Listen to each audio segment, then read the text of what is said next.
welcome back, viewers at home. Tonight I am joined by Sister Saeeda Suliman, who is a multi-talented artist and educator who has dedicated her life to the creative arts.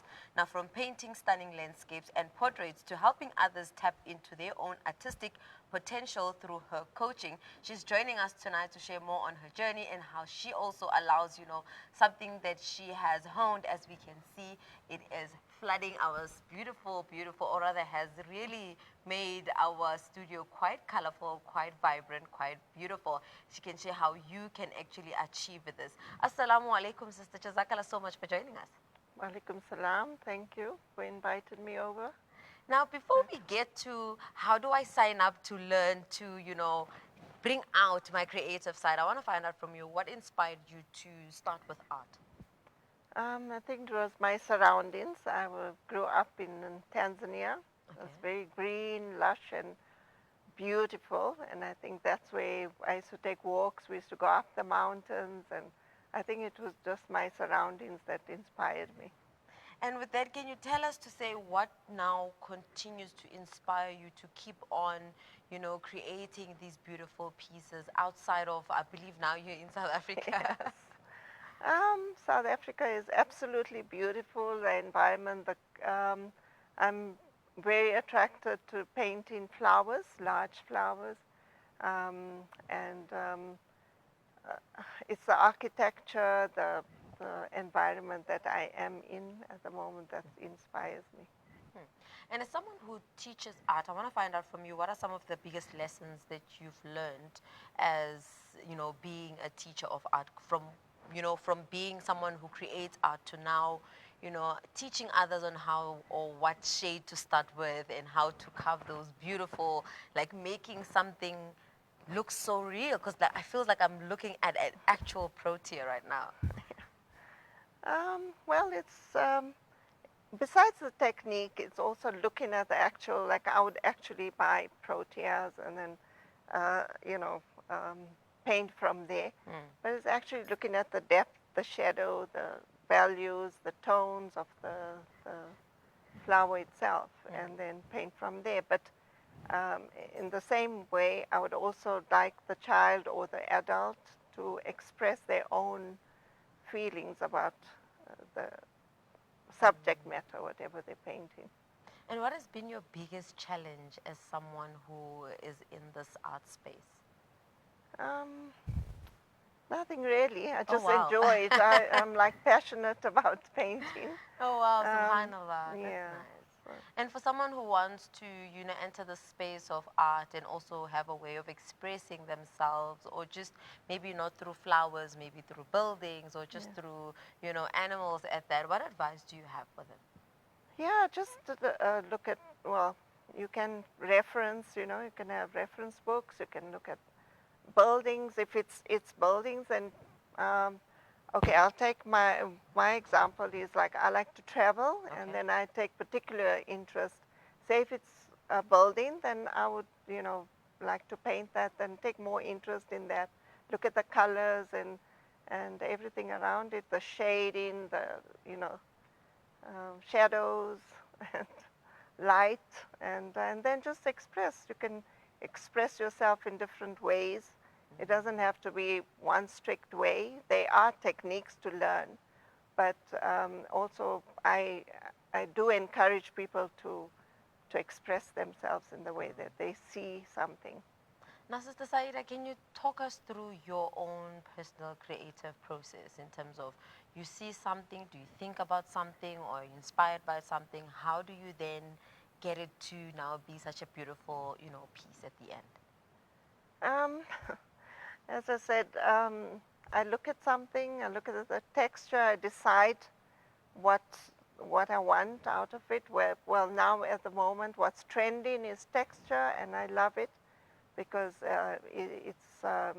it's creating this depth, and there's lots of shapes and things which is also good for your mind, for your intellectual self, and that's what I do. And outside of traveling and maybe seeing things, what would you say is another contributor to something that keeps you, inspired? nature, nature, things around me, texture, color, and the environment itself. Yeah. Now, can you share or rather speak about the therapeutic benefits of art and share some ways in which art can be used to support, mental health and well-being?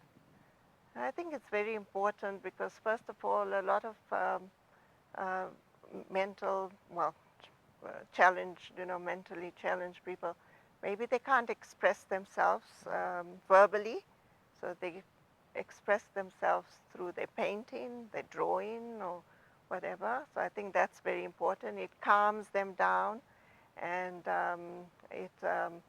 they're allowed to be creative in their own way, and it's beautiful. I love it.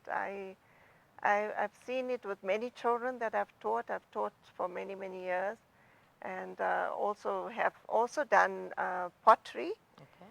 So they really do express themselves in a way that is beyond what we can imagine. So I think for well, you say mentally challenged, I think this would really be like beneficial. Art is beneficial for them. And in terms of people who sign up for your class, what is the age group? Is there a specific age group, or you tailor make for everyone who's quite interested in, playing with paint? Yeah. Well, I did run classes for many, many years in Rustenburg. I moved to Johannesburg recently. I had children from the age of 5 up to 16. Wow. I enjoyed it thoroughly. I think just seeing what they could produce, and I allowed them to use whatever colors they wanted and express themselves. And what I'm particularly interested is in the older women now, Yeah. because I think there's a great need for that. That's what I'm deciding to do, because I've worked with children, and it's been very, very rewarding, for me as well, to watch them grow and express themselves. And in closing, any upcoming, art workshops or just, coaching programs on the horizon? Yes, I'm planning on. I'll tell you the reason why I'm planning on this is my mom is in her 80s, and I've realized that my mom over the years had been doing cross stitch and embroidery and knitting, and she did cakes, she decorated, and she was very, very creative. But now she's losing a bit of her eyesight. She can't see as well, so she stopped doing everything. But because of her, I decided that, you know what, all they need at this age, at a very late age in their lives, is to interact with other people. So this will bring them together to my studio, and they can interact, and also there's no pressure about the art, but they are also enjoying being together and, you know, producing something that they'll take home and be happy about. Inshallah. And we pray that your Inshallah. mom, Allah grants her, good health in her Inshallah. elderly age, inshallah. Yeah. But Jazakallah so much, Sister Saeeda, for joining us tonight and really giving us an insight in terms of what it takes for you to create these beautiful pieces. And the fact that it doesn't just stop with you, it's the fact that you also, have, created an outlet where individuals can come in and learn about art. And now, as you mentioned, that something so dear to your heart is like, it's, instead of, people losing their interest because of maybe getting old or because of other life commitments, let's create spaces where they can come in and not have the pressure of creating art, but just existing in an artistic space. But Jazakallah so much for joining us. Thank you so much, Jazakallah. Thank you for inviting me. Ameen, always a pleasure. Viewers at home, that was Sister Saeeda Suliman, who has over 20 or rather 2 decades of experience in the art world, sharing in on her inspirations, where she gets inspired, and how she actually uses her love for traveling to feature in some of her pieces, and how you should be on the lookout for the next art workshop or coaching program that she will be certainly sharing with viewers at home out there. But for now, let's head over to a net break. We'll see you just after this.